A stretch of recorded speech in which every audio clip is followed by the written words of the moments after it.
أما بعد أيها الإخوة الأحباب، فالسلام عليكم ورحمة الله وبركاته. عائد رسالة لمن يريدون البكاء، رسالة لمن جفت عيونهم ومآقيهم، رسالة لمن يبحثون عن رقة القلوب، رسالة لمن يبحثون عن الخشوع والخضوع والذل والإنابة، رسالة اعتراف وإقرار. كل صورة حزن، كل صوت أنين، كل مشاعر توبة أسطرها اليوم، أسطرها من داخل فؤادي، وأنا والله والله والله معترف بالتقصير، فلن أوفي ربي حقه أبدا. تسكت الألسنة وتقف الكلمات عاجزة، ويجف الحبر وتنكسر الأقلام وتنتهي الورقات، ولا يبقى شيء نستطيع به التعبير عن تقصيرنا في حق المولى الكريم سبحانه وتعالى. في غرفة مظلمة وسط بيت صغير في قرية بعيدة وفي زاوية من هذا العالم الفسيح، كان هشام يقف صافا قدميه لله سبحانه وتعالى. كانت كل خلية في جسده تبكي، وكل جارحة وعضو من جسمه يعترف، تسبق الدمعات دعواته: يا رب يا رب اليوم جئتك وفي داخلي كلام كثير، لا أدري ما أقول يا رب، لا أدري ماذا أقول يا رب، أعلم أنك أنعمت علي كثيرا، أعطيتني الصحة، أعطيتني البصر، أعطيتني السمع، أعطيتني المشي والحركة، أعطيتني الأم والأب والإخوة والأخوات والزوجة والأولاد، أعطيتني يا رباه مالا كثيرا ورزقا كبيرا، لكنني يا رب أقولها بكل حرقة وألم: أنا مقصر يا رب، أنا جئتك اليوم أعترف بين يديك، أنا جئتك اليوم أبتهل بين يديك، أنا جئتك اليوم أنطرح بين يديك، أنا جئتك اليوم أتضرع إليك، أنا جئتك اليوم، فهل ستقبلني؟ من يرحم ذلي وافتقاري؟ من يرحم ضعفي وعجزي؟ من يرحم مسكنتي وهواني؟ إلهي عصيتك كثيرا وكنت علي حليما، نظرت إلى الحرام ولم تعاقبني، سمعت الحرام ولم تعاقبني، أكلت الحرام ولم تعاقبني، نظرت إلى الحرام ولم تعاقبني. سبحانك ما أعظم حلمك، سبحانك ما أكبر عفوك. والله يا رب، والله يا رب أنا نادم على كل معصية فعلتها، والله يا رب أنا تائب من كل كبيرة ارتكبتها، والله يا رب أنا عائد من بعد ما هربت منك. غرني حلمك وعفوك، ظننت أن السعادة في المعاصي، فرحت أتقلب فيها يمينا وشمالا، فجأة قلت لنفسي: من الذي يجري الدم في عروقك؟ من الذي يتحكم في حركتك؟ من الذي يتحكم في عقلك؟ من القادر على إيقاف نبضات قلبك؟ من القادر على شل أطرافك؟ من القادر على تعطيل نفسك؟ إنه الله. قد تنام يوما يا هشام فلا تصحو، قد تأكل الأكلة يوما يا هشام فلا تستطيع أن تبتلعها، وقد تبلعها فلا تستطيع أن تهضمها، قد يتوقف جسمك فجأة وأنت تقود السيارة، قد تسقط فجأة وأنت في الشارع، قد تكون بين أمك وأبيك وزوجتك وأولادك، وفجأة تغادرهم وأنت تلعب. وقد أنا عائد إليك يا رب، أنا عائد إليك يا رب، فاقبلني أرجوك. أنت الرحيم، أنت الكريم، أنت الحليم، سبحانك لا أحصي ثناء عليك. من يقيل العثرات سواك؟ من يغفر الزلات سواك؟ من يمحو الخطايا سواك؟ أدعوك يا كريم، أدعوك يا كريم، أدعوك يا كريم، يا رباه يا رباه. أنت قلت: وإذا سألك عبادي عني فإني قريب أجيب دعوة الداع إذا دعان فليستجيبوا لي وليؤمنوا بي لعلهم يرشدون. ها أنا الآن أصف قدمي بين يديك، قلبي خاضع إليك وعيني فائضة إليك. أنا العبد الذليل المنكسر وأنت القوي العزيز، فهل سيشملني عفوك وهل سينالني فضلك؟ يا رب آوني، يا رب آوني أنا وحدي في العراء، لا نصير لي، لا معين لي، لا قريب لي، لا حامي لي، لا مؤيد لي، لا ناصر لي. أنت حسبي، أنت كافيني، أنت معيني. إلهي إن تركتني تسلط علي الأعداء، إلهي إن هجرتني استولى علي الأعداء، إلهي إن طردتني فيا بؤسي والشقاء. فليتك تحلو والحياة مريرة، وليتك ترضى والأنام غضاب، وليت الذي بيني وبينك عامر، وبيني وبين العالمين خراب. إذا صح منك الود فالكل هين، وكل الذي فوق التراب تراب. يا قادر، يا قاهر، يا عليم بحالي، يا مطلع على أقوالي، يا من تشاهد أفعالي. هل يرضيك يا رب انكساري الآن بين يديك؟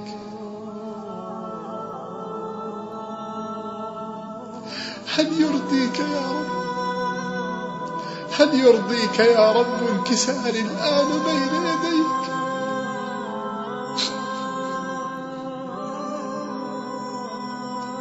يا رب، يا رب، الشيطان يدعوني إلى الزنا وأنا أقول لا، وأنا أقول لا، ربي أحب إلي. يا رب، الشيطان يدعوني إلى الغناء وأنا أقول لا، ربي أحب إلي.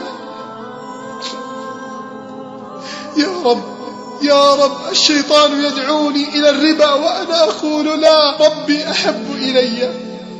يا رب، الشيطان يدعوني إلى الحقد والضغينة وأنا أقول لا، ربي أحب إلي. فهل ستتركني يا رب بين يدي عدوك بلا سلاح؟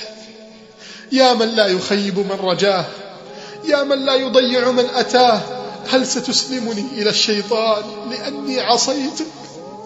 لا يا رب، لا يا رب، أنت أكرم وأحلم وأعظم. أعلم يا رب أنني أغضبتك كثيرا كي أرضي نفسي وشهواتي، أعلم أنني أغضبتك يا رب كثيرا كي أمتع في جسمي لذاتي، أعلم أنني أغضبتك يا رب كثيرا كي أعيش حياتي. لكن والله، والله الآن يا رب حياتي بلا نور، حياتي بلا طعم، حياتي بلا لذة. كنت معك يا رب في جيشك، كنت يوما من جندك، كنت يوما من أوليائك، أحمل السلاح على الشيطان وأعوانه، لا أسمح لنفسي بمعصية ولا أعطي فرصة لذنب. وفجأة وبينما أنا واقف في الصف مع الجنود، إذ بالشهوات تتزين أمام عيني، وإذ بالمعاصي تترقص أمامي، وإذ بجنود الشيطان قد جاءوا يجرونني لأكون في جيشهم. فضعف يقيني وقلت عزيمتي وأغراني الهوى، فرميت سلاح أهل الإيمان وخلعت الترس الذي كنت أحمي به صدري، وهربت من جيشك يا مولاي، وهربت من جيشك يا مولاي، وانطلقت إلى جيش أهل الطغيان، وحملت معهم السلاح، وأصبحت أناصر الشيطان وأقف في وجه أهل الإيمان، أغضب من كل من يدعوني إليك، وأشمئز حين يأتي ذكرك، وأغري كل من يحاول أن يتكلم عن الإيمان. يزين أصدقاء السوء لي المعاصي، وينفخ الشيطان في الإعجاب، وأصبحت من جند الشيطان المخلصين وأعوانه الصادقين. وفجأة تأملت حلمك علي وشفقتك بي وعطفك لي وكرمك وجودك. كنت تقول هو عبدي، هو أحد جنودي وسيعود، فلا تؤذوه يا ملائكتي. وبينما أنا في جند الشيطان، إذ بي أجد قلبي يشتاق إليك يا رحمن، إذ بي أجد قلبي يشتاق إليك يا رحمن، يشتاق إلى كنفك يا رحمن، يشتاق إلى القرب منك يا رحمن. فرميت سلاح الأعداء وانطلقت مسرعا عائدا إلى جند الإيمان. كنت أجري مسرعا إليك، كنت أركض في تلك الصحراء وأنا أبكي خوفا من أن أموت، خوفا من أن أموت قبل أن أصل إليك. وها أنا قد أتيت الآن، وانطرحت بين يديك يا مولاي.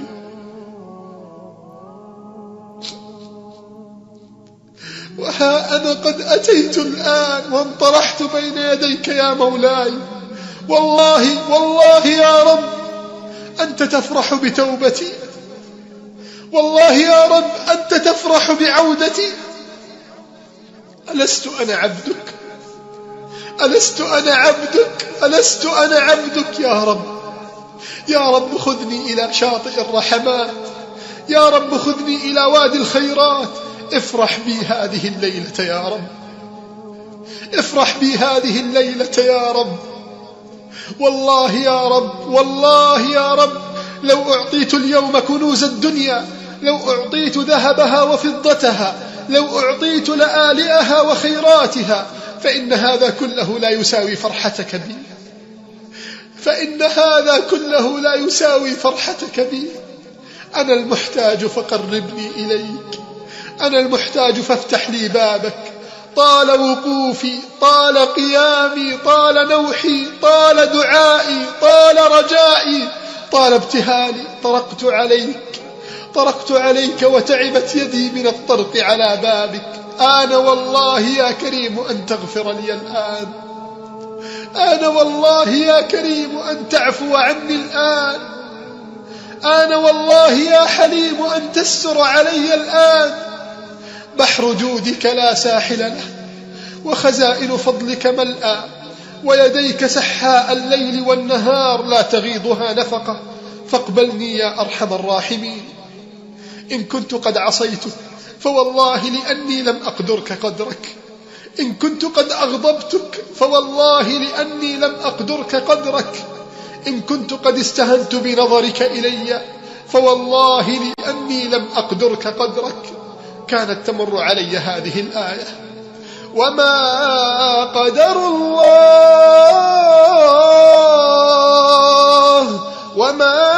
قدر الله حق قدره، والأرض جميعا قبضته يوم القيامة، والسماوات مطويات بيمينه سبحانه وتعالى عما يشركون. كانت تمر علي هذه الآية وأنا لا أبالي. كنت أتعجب من نفسي القاسية التي لا تتوب، كنت أناديها وأصرخ، كنت أطلب منها أن تقترب من الله أكثر، لكن الشيطان وضعف إيماني كانوا أقوى. أناديها وتأبى أن تجيب، وتبعث ردها دوما عجيبا. أناديها وأصرخ هل تتوبي، فترفض أن تعود وأن تتوب. وتبحر والهوى يغذو خطاها، يزيف دربها يخفي العيوب. ويلقيها الهوى سكرى بأرض يباب لا ترى فيها حبيبا. وتنظر علها تلقى خليلا، فيأتي الصمت مكتوما رهيبا. وتذرف دمعها والهم يكوي حشاها، والأسى يذكي اللهيب.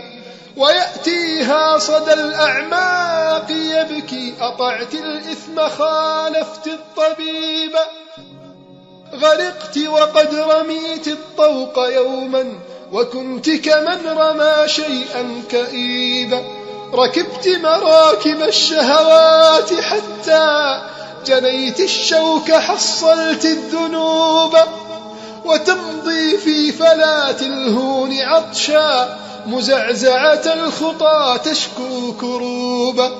تعثر فوق رمل من جحيم، وشمس العمر توشك أن تغيب. وتبحث عن هدى يسقي حماها، وعن روض تشاهده قريبا. وتصرخ صاحبي أمسيت حيرا، وقلبي جاء للمولى منيبا. فمد يديك عانقني بحب، فما زلت المؤدب والأريب. ركضت تجاه محرابي أناجي إلهي، إلهي كدت من خوفي أذوب، أتت نفسي إليك تريد عفوا، فشفعني بها كلي مجيبا.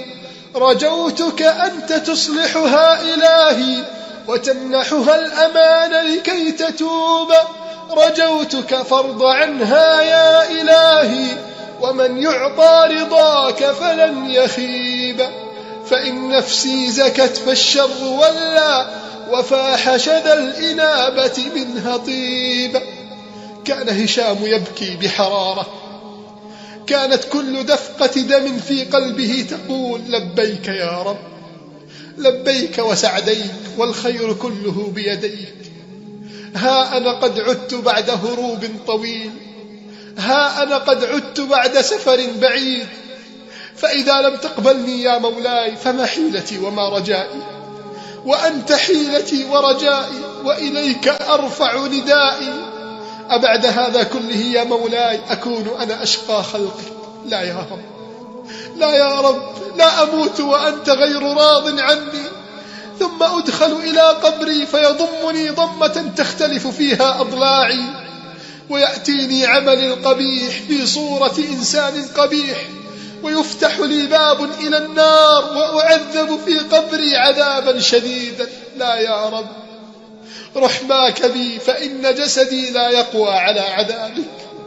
ثم بعد ذلك أبعث من قبري وأحشر مع المخلوقات عريانا، لا شيء يستر جسدي ولا شيء يخفي عيوبي.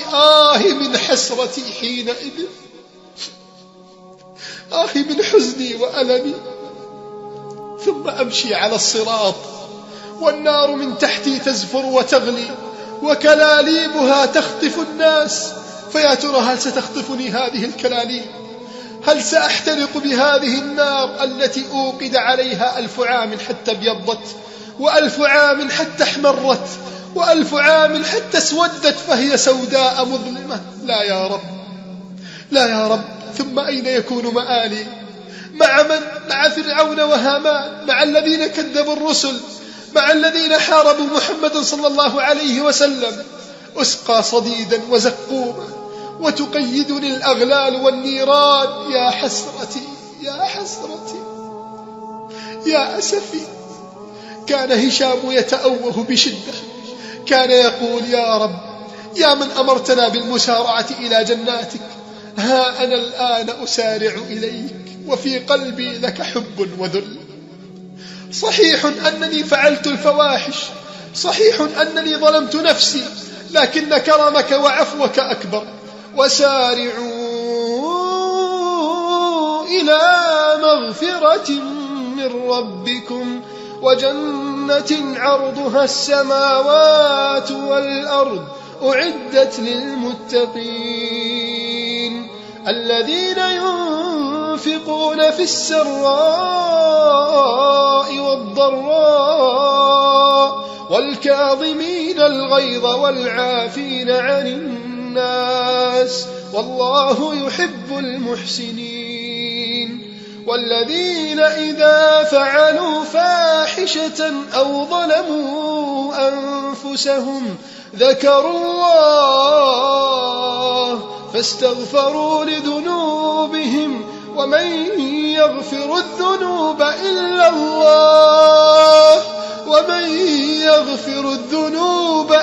الله ولم يصروا على ما فعلوا وهم يعلمون أولئك جزاؤهم مغفرة من ربهم وجنات تجري من تحتها الأنهار خالدين فيها ونعم أجر العاملين. نعم والله نعم أجر العاملين. مولاي بحق عبوديتي لك، بحق فقري إليك، بحق أني عبدك المسلم، أسألك هذه الليلة أن تتولاني، أسألك هذه الليلة ألا تطردني، أسألك هذه الليلة ألا تبعدني، أسألك أن تكون معي. كم هي أفضالك، كم هي أنعامك، كم هي خيراتك. والله يا رب لو بقيت العمر كله واقفا على قدمي فلا أدري أيكفي هذا لترضى عني يا رب. يا رحمن، يا رحمن أدخلني حديقة الرضا. يا رحمن ارحمني من بحر الدموع الذي أغرق فيه الآن. كبلتني الشهوات والزلات ففك قيدي يا رب. انزعني من الرق الذي أنا فيه يا رب. لقد أدركت يا رب أن رقي إليك وعبوديتي لك هي قمة العز والرفعة. لقد أدركت يا رب أن مفاتيح الخير بيديك. لقد أدركت يا رب أن خزائن الرحمة عندك وليست عند أحد سواك.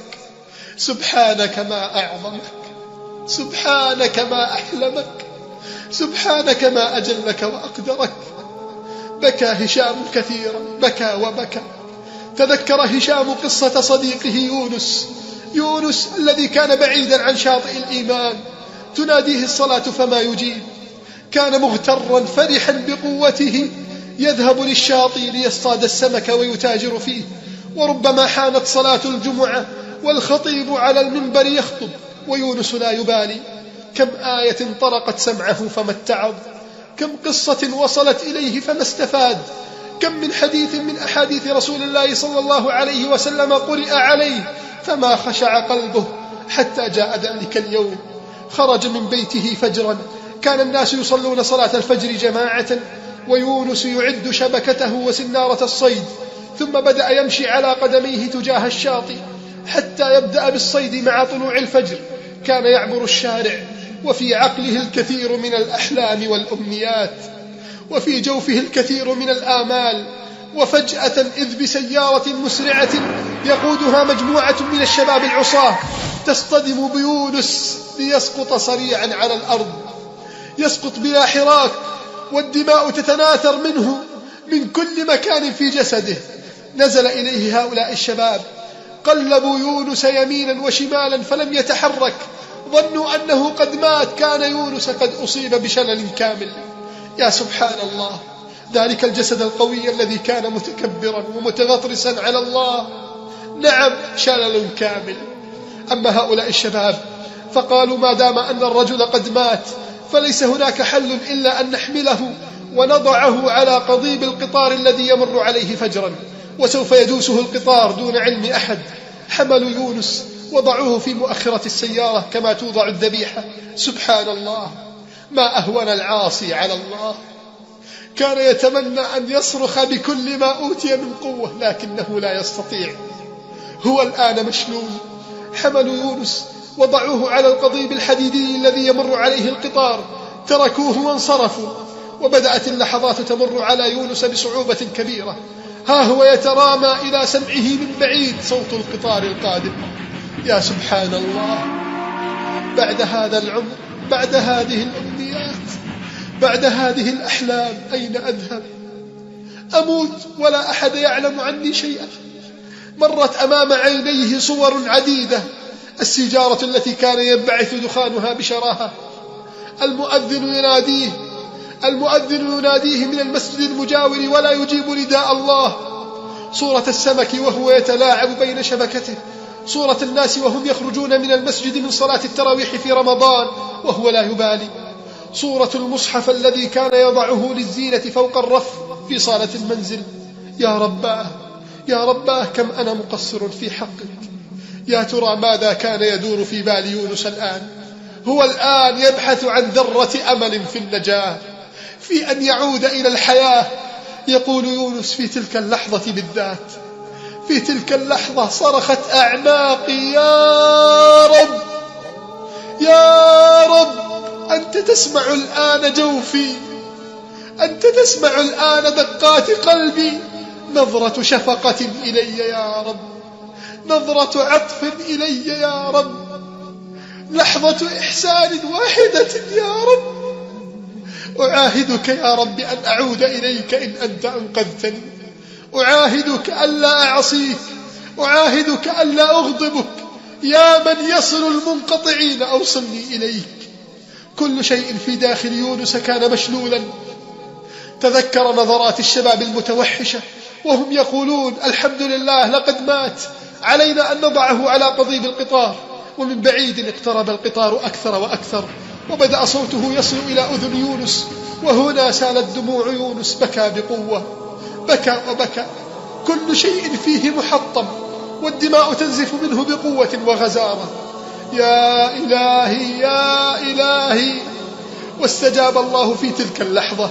لقد أرجع الله ليونس قدرته على تحرك الأحبال الصوتية في حلقه، ليقول لمدة 10 ثوان فقط آه آه آه. وفي مزرعة قريبة تناهى إلى سمع ذلك المزارع تلك الآهات، وأسرع ليرى جسد يونس ملقى على القضيب الحديدي. وفجأة إذ بيونس يرى الفلاح يحمله ويبعده عن القضيب الحديدي قبل أن يمر القطار بدويه المعروف بلحظات يسيرة. لم يتمالك يونس نفسه، كانت الدموع تشق طريقها على خده. سبحانك ربي ما أعظمك، سبحانك ربي ما أحلمك. والله يا شباب الإسلام، والله يا فتيات الإسلام، يحدثني من قابل يونس بنفسه يقول يونس 8 أشهر كاملة في المستشفى على السرير الأبيض ينتظر الشفاء. كانت دعوات قلبه لا تتوقف ودموع عينيه لا تجف، ليس بحثا عن الشفاء فقط، بل شكرا للملك القادر سبحانه وتعالى. وبعدها خرج يونس إلى الحياة مرة أخرى بصورة مختلفة وصوت مختلف ومشاعر مختلفة. لقد استنار الوجه بالإيمان، لقد ملئ القلب بمحبة الرحمن. لقد وجد يونس بغيته في القرب من الله سبحانه وتعالى. وجهه أصبحت اللحية تجمله، صوته أصبح الذكر يحسنه، مشاعره أصبحت الجنات والحور العين والأنهار تملأها. كان هشام في محرابه جالسا يتذكر تلك الأحداث التي جرت لصديقه يونس، ولا يزال في قلبه اعتراف وإقبال وخضوع وابتهال. عندها سجد هشام برأسه على الأرض وبدأ يناجي ربه: يا مولاي يا مولاي، هذه ناصيتي الخاطئة بين يديك، الآن أذل بها على الأرض من أجلك، أعفرها في الأرض كي ترضى. لو يرضيك يا ربي قتل نفسي لقتلتها، لو يرضيك يا رب إزهاق روحي لأزهقتها. مولاي أنا وحدي بين ذئاب المعاصي فلا تخذلني، مولاي أنا وحدي بين أمواج الشهوات فلا تغرقني، مولاي أنا وحدي بين أنياب السباع فلا تتركني. مولاي هل أطلب القوة من أحد سواك وأنت القوي؟ إلهي هل أطلب النصرة من أحد سواك وأنت النصير؟ خالقي هل أطلب الرفعة من أحد غيرك وأنت العزيز؟ خالقي هل أطلب الرفعة من أحد غيرك وأنت العزيز؟ يا دموع العين سيلي، يا نفسي نوحي، يا قلبي القاسي ابكي على نفسك، فربما إذا رآك ربك وأنت تبكي يرحمك. الآن أعلنها يا رب، الآن أرفعها يا رب. عدت إليك فقربني، عدت إليك فخذني. أخشى الهلاك يا ربي، أخشى النفاق يا ربي.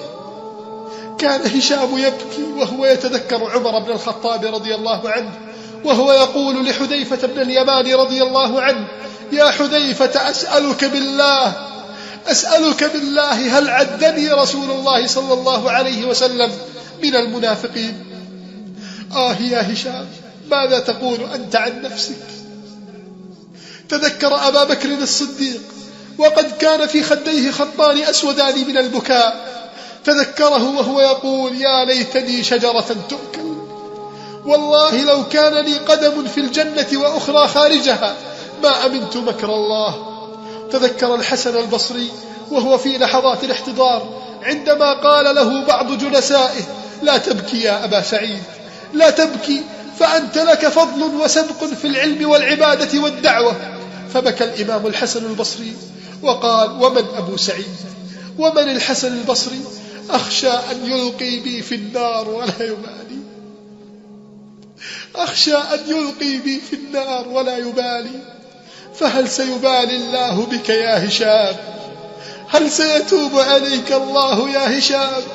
يا كل دمعة سيل الآن، ويا كل عين ابكي الآن، يا كل عاص تب الآن، يا كل عاصية توب الآن.